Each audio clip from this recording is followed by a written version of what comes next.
All right, welcome and hello. It's the agenda this morning on Dominion Brokers Group. I am Chike Ubogu. On the agenda this morning, we'll be looking at the PDP.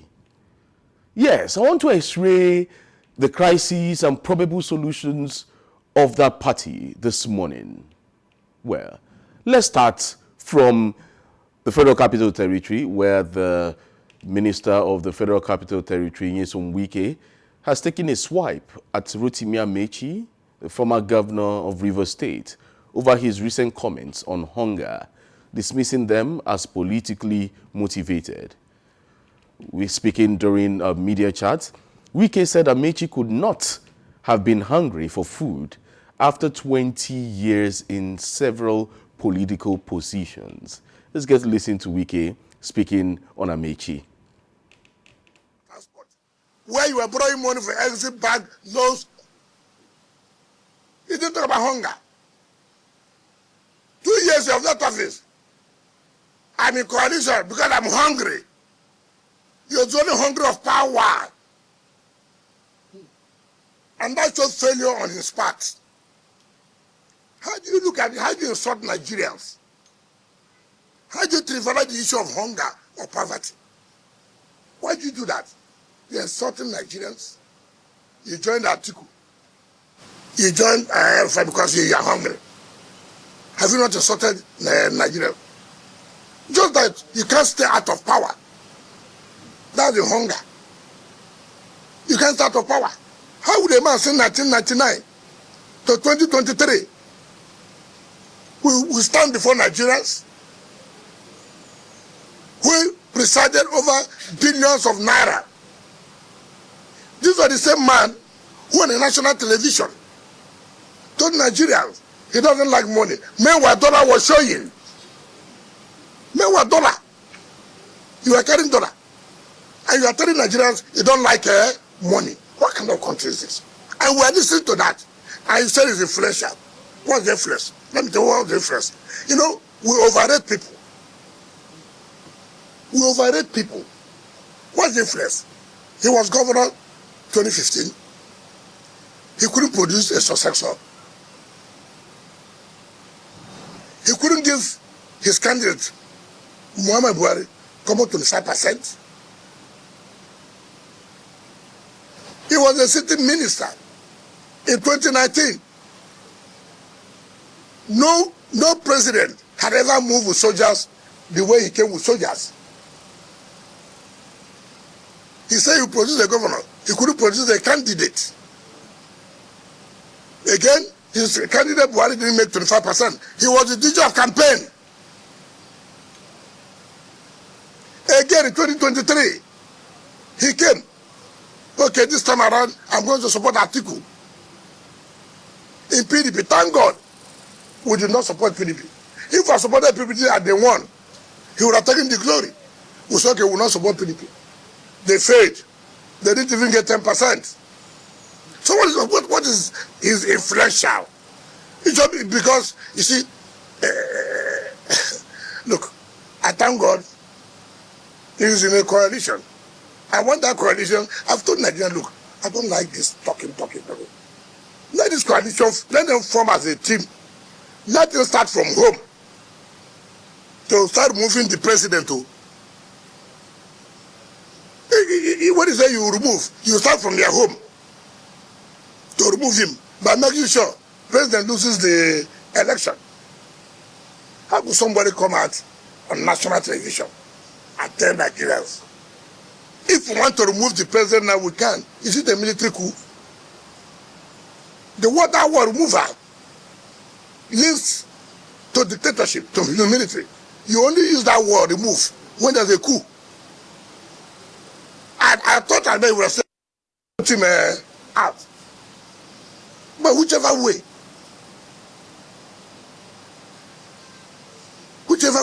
Why would a man not talk about, you saw what happened in this country in 2015, 2019.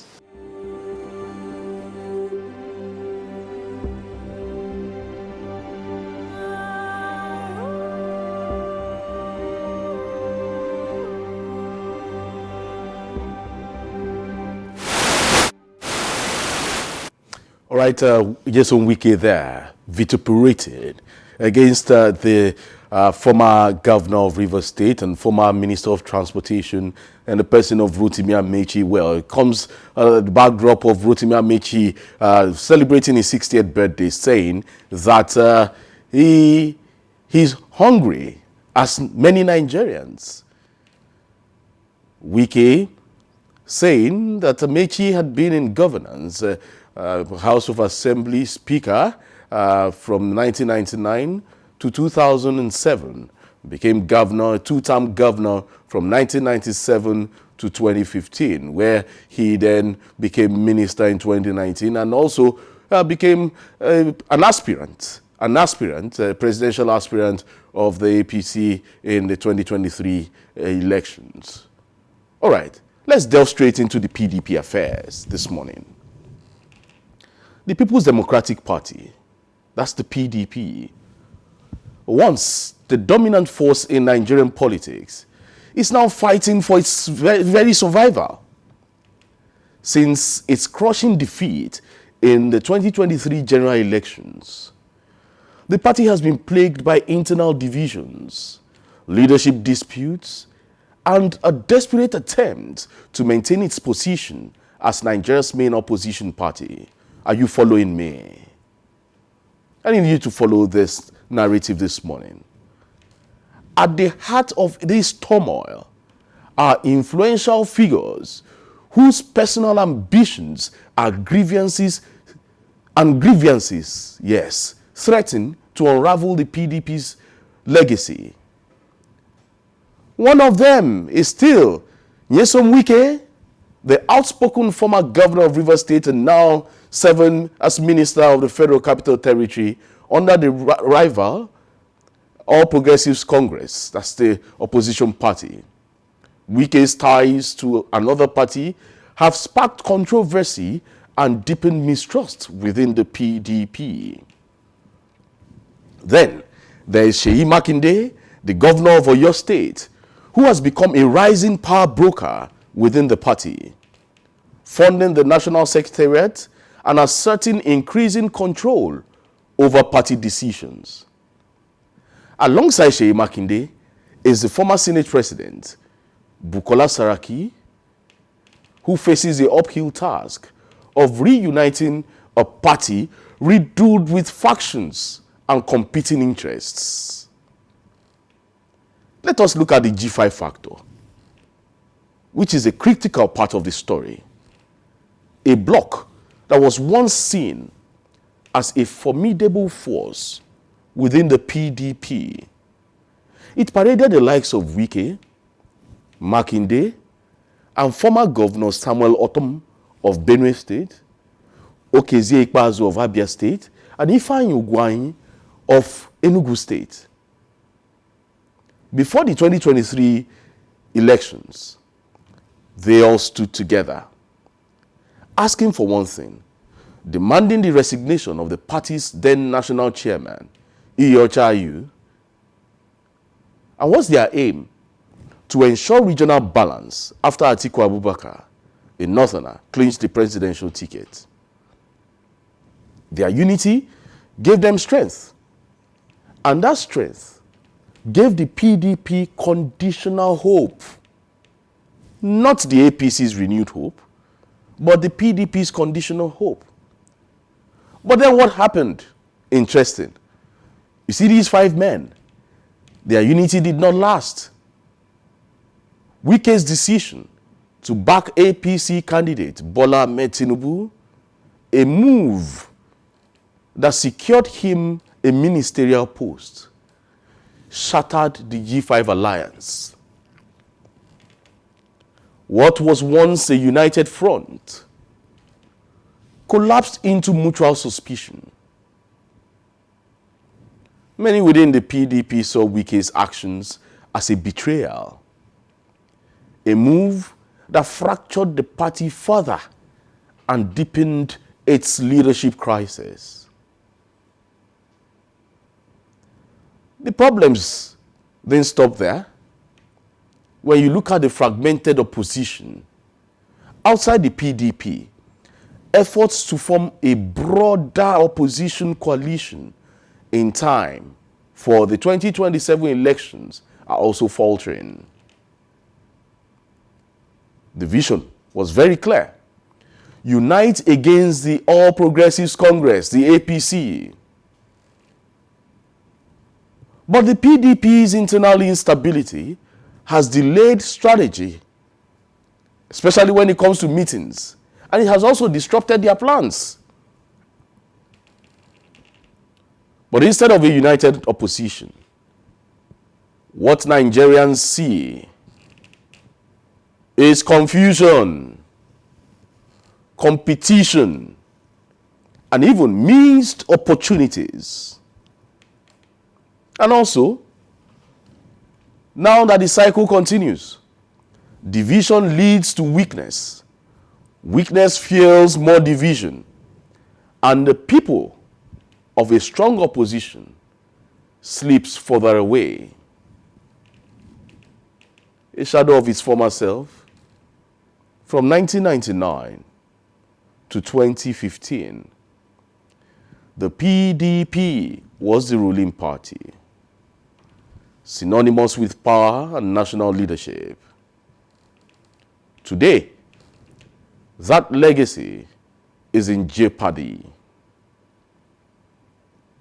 For a nation once used to the PDP calling the shots, its current state raises serious questions, not just about the party's future, but also about the health of Nigeria's democracy itself. And then the question comes up, will the PDP find its footing again? Can it rise from this internal collapse and lead a united opposition in 2027? Or will the PDP continue to spiral into irrelevance, leaving Nigerians with fewer alternatives and weakening democratic choice? Well, let me take a glass of coffee. I'll be back in a bit. Stick around. We're still talking the PDP. Don't go away.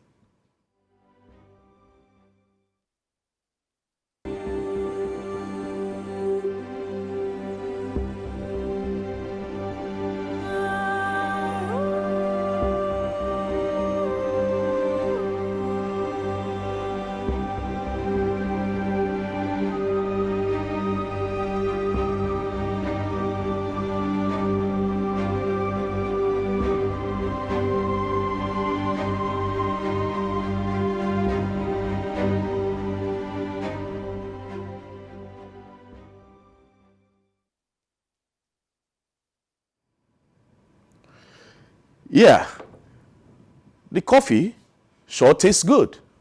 Black, not with milk, shaken. Welcome back from that break. Still talking about the PDP. The PDP's recent attempts to heal its internal divisions have only worsened the crisis. The crisis deepens despite reconciliation efforts. In Lagos State, the G5 met and pledged to put their differences aside. For a brief moment, there seemed to be some hope. The meeting hinted at the renewed commitment to unity and cooperation. However, that flicker soon faded. At a follow-up gathering at the former Senate President Bukola Saraki's guest house in Abuja, key figures, including Wike, Makinde, Governors Umaru Fintiri of Adamawa State and Bala Mohammed of Bauchi State, and Saraki himself, reached a fragile agreement. They decided to recognize Senator Samuel Anyanwu as the party's national secretary, in line with a Supreme Court ruling. They also agreed to withdraw legal disputes involving Rivers State and abandon a lawsuit calling for a state of emergency. It seemed, once again, like the PDP might be turning a corner. But that fragile peace shattered almost instantly. The collapse came during the preparations for a PDP zonal congress in Jos. The invitation letter for the event was signed by the Deputy National Secretary, Architect Shetonji Kosheodo. It wasn't signed by Anyanwu. This technical violation went against the Abuja resolutions and effectively broke the legal terms of the agreement. What is INEC's case in this? The Independent National Electoral Commission, INEC, refused to attend that Congress. The backlash was swift and damaging. Are you following me? What was meant to signal party unity became yet another public embarrassment. It exposed the PDP's ongoing inability to follow its own rules. A party still locked up in a loop of conflict and confusion. How did the fallout come about? How did the anger get aggravated? The reaction was explosive. Wike, furious at what he called a betrayal of trust, withdrew from all reconciliation efforts. He pointed his fingers at the governor of Oyo State, Engineer Seyi Makinde, accusing him of orchestrating the breach. In a fiery statement titled "The PDP Crisis, My Position," Wike directly accused Makinde of undermining Anyanwu by promoting Ude Okoye as National Secretary and rejecting an Anambra governorship letter signed by Anyanwu. Let us get to listen to Wike vituperate against Engineer Seyi Makinde, the governor of Oyo State.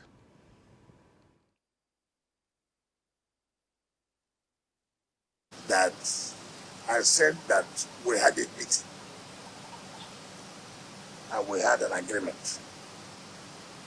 That meeting was held, first of all, in Lagos by myself, himself, the former governor of Abia, former governor of Enugu, the former governor of Enugu.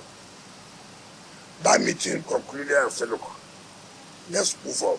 I allowed this so that the party can be focused.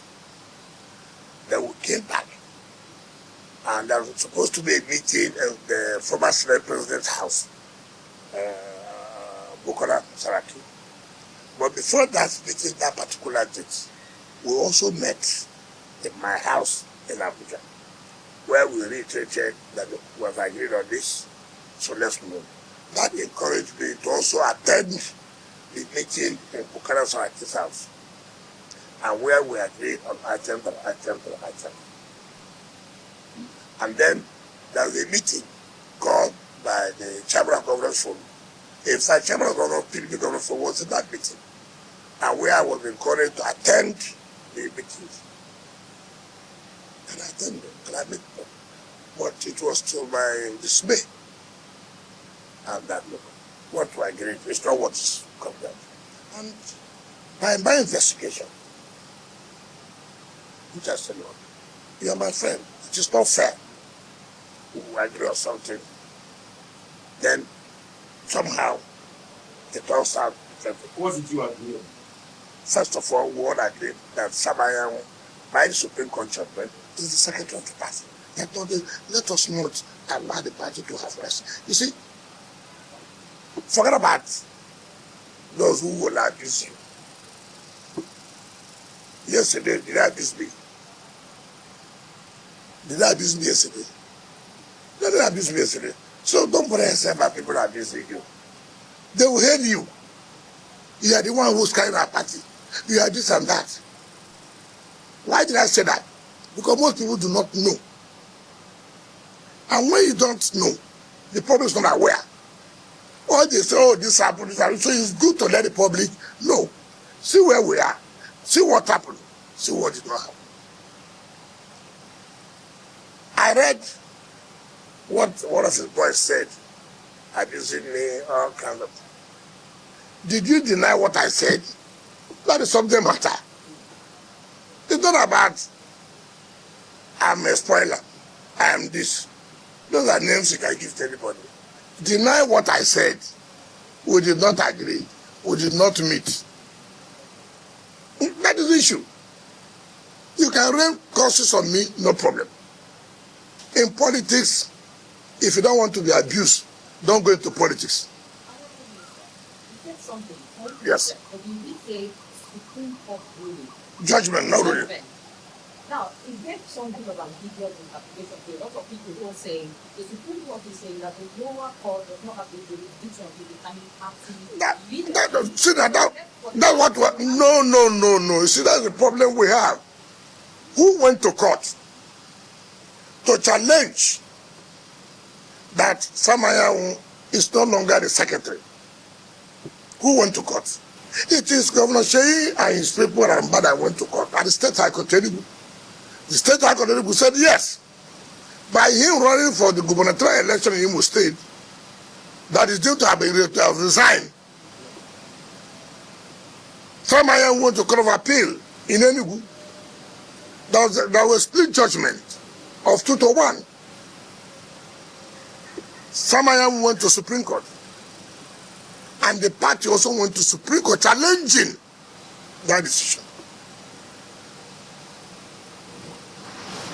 The Supreme Court said, look, first of all, the man who went to court, what is locus?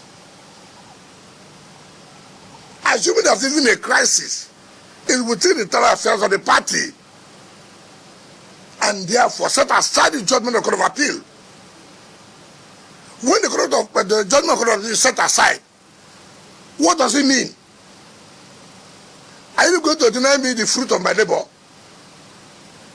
Now, what is the subject matter? Assuming do not consider, Niger secondary position was not zoned to southeast.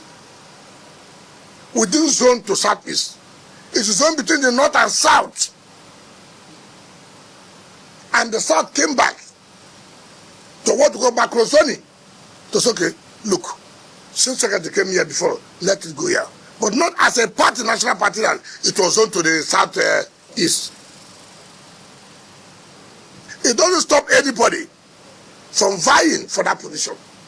But what it means is that, yes, now look, for us to work together, allow them to bring the secretary.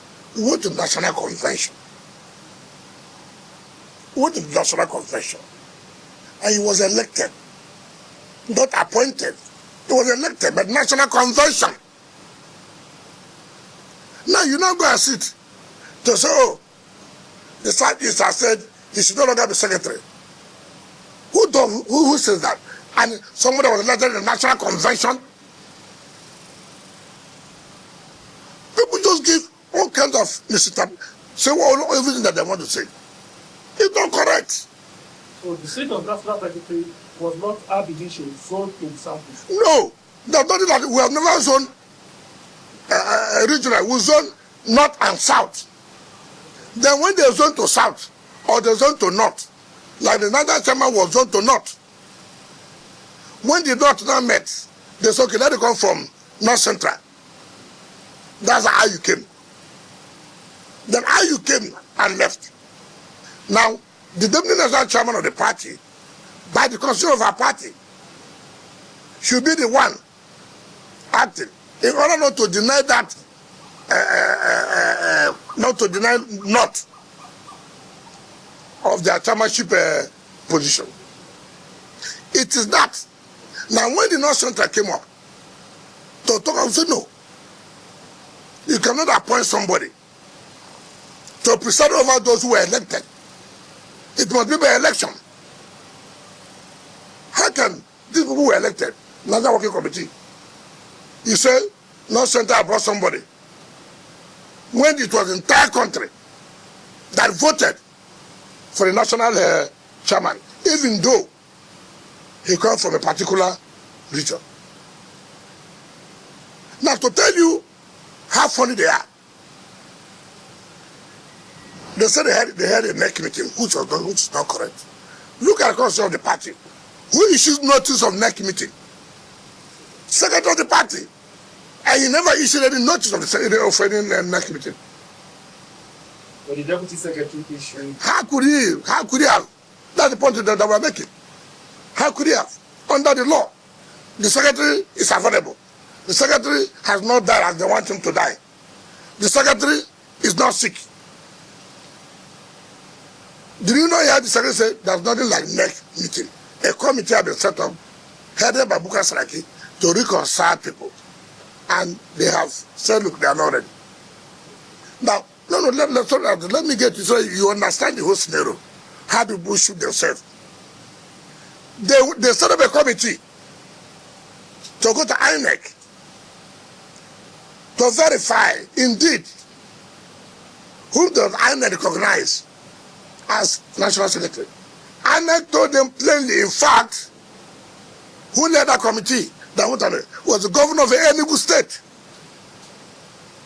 The governor of Enugu State, Peter Mbak, he was one who went to INEC, and INEC told him point blank, we cannot recognize anybody other than Sam Ayamu. 2, who signed the correspondence to INEC about the PDP's candidate for the 2027 election. It was the national chairman and national secretary, that's Sam Ayamu. How could he have signed something yesterday which INEC had recognized? Tomorrow you go a whole meeting that no, he's not the national secretary. Now you see the daddy man. Why most people are running PDP. And if it were you, I want to run an election. I want to run an election. And the law says, our party constitution says, look, it must be signed by the national chairman and national secretary to INEC. The two must sign, not one person alone. And INEC cannot accept any correspondence from the national chairman alone. The two must sign. Now, as somebody who wants to run an election, I have a fear. Take, for example, we have the area council election in Abuja. So,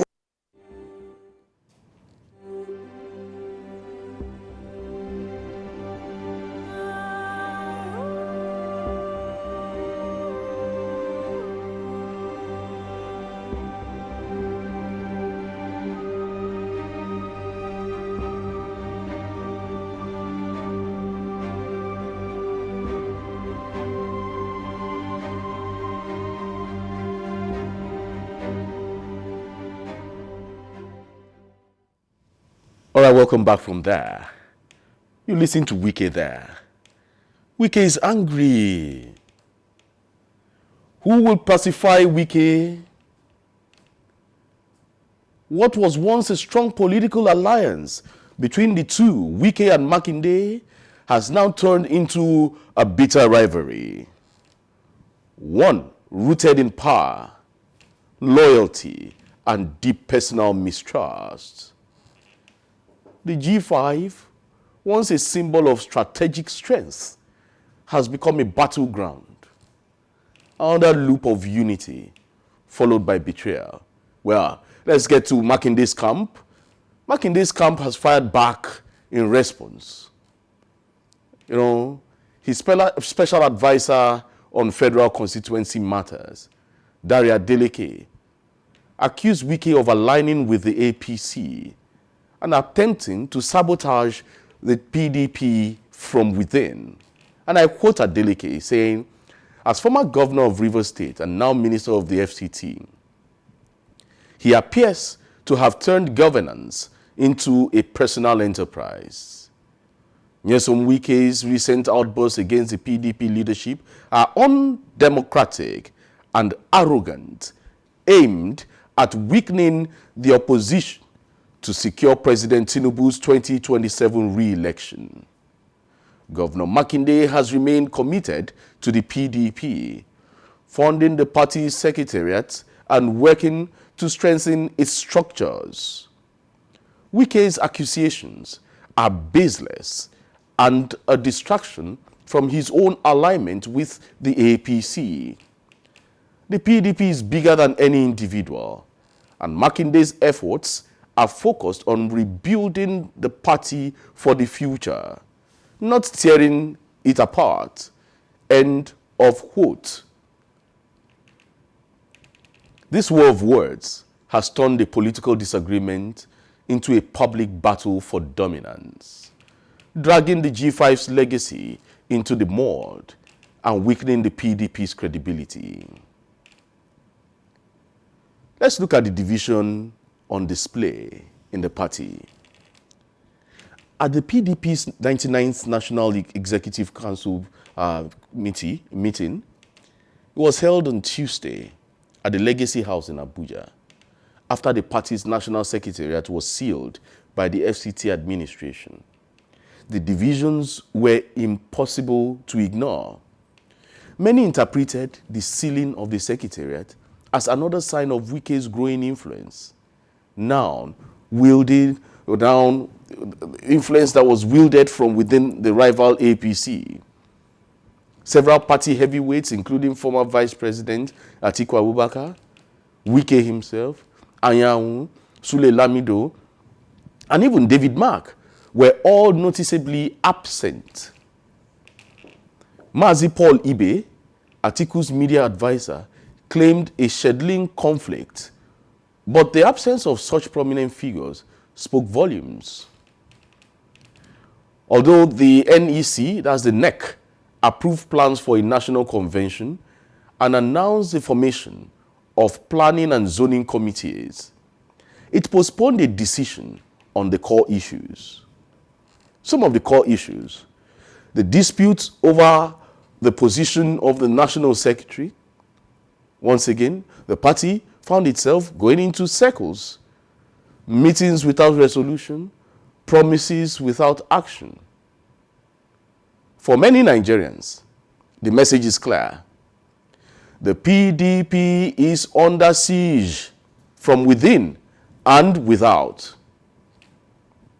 The sealing of the secretariat symbolized external pressure, while the leadership squabbles represented internal collapse.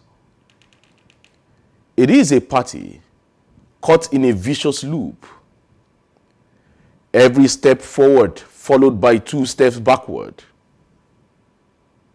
Meanwhile, broader opposition efforts to form a united front against the APC are also faltering. A high-level coalition meeting in Abuja last Sunday, attended by PDP's Atiku, APC's Rotimi Amaechi, and Abubakar Malami, and even Labour Party's Peter Obi, was disrupted by a heated argument among Jigawa State delegates over leadership disputes.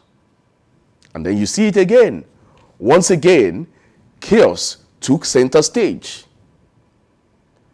The scene mirrored the PDP's own dysfunction and raised doubts about whether any opposition force can mount a serious challenge to the APC in 2027. In the end, the message rings out clear, very loud. Personal rivalries, political betrayals, and broken promises have pushed the PDP into a downward spiral.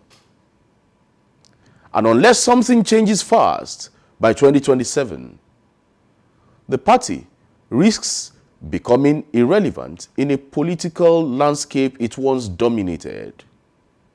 Well, let's keep this conversation going. You can follow us on all our social media platforms, on YouTube, Instagram, Facebook, and TikTok. It's at Dominion Broadcast, And on the app X, it's at Dominion Cast. You can follow us on our website at www.dominion.org.ng. We'll keep discussing this. Chike Ubogu is my name. I'll be back here tomorrow. And the time is 9 a.m. I'll be back here tomorrow. And then we'll have more discussions on this. Enjoy the rest of your programs. Bye for now.